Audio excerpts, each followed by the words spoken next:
Complaint से मुराद CPC में एक ऐसा रिटर्न जो है वो स्टेटमेंट होता है कि जो कि प्लेंटिफ की तरफ से अदालत में दिया जाता है किसी भी सिविल सूट के आगाज़ के लिए, जिसके अंदर वो अपनी शिकायत लिखता है। और ये बेसिकली पहला बुनियादी जो एक रिटर्न स्टेटमेंट होता है जो हम अदालत में देते हैं सिविल केस के अंदर।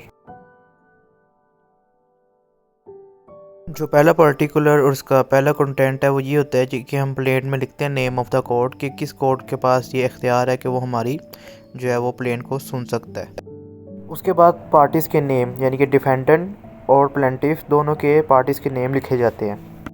तो उसका एक इम्पोर्टेंट जो कंटेंट है वो आता है फैक्ट्स के बारे में, जिसमें हम जो प्लेंटिफ है वो बताता है कि वाक़यात क्या थे, दिन था, शाम थी, वक्त क्या था। ये सारी चीज़ें जो है वो फैक्ट्स के अंदर आती है। तो ये चीज़ हम तीसरे नंबर पे लिखते हैं कंटेंट्स में।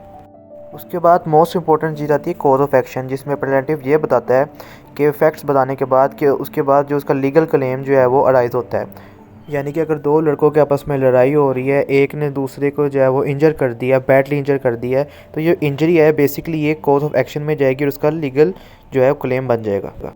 उसके बाद पाँचवें नंबर पे हम ये लिखता है प्लेंटिफ के ये जो मैं प्लेंट दे रहा हूँ ये इस अदालत की जुरिसडिक्शन में है, यानी कि इस अदालत के पास ये इख्तियार है, इसके पास ये ताकत है कि ये वो केस को सुन सकती है।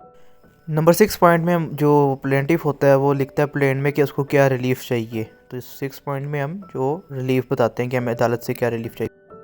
देन आप बताते हैं कि वैल्यू ऑफ क्या है आपके सूट की, और इसमें आप कोर्ट फ़ी का बताते हैं। ठीक है, सारा मामला ये इसमें आ जाता है।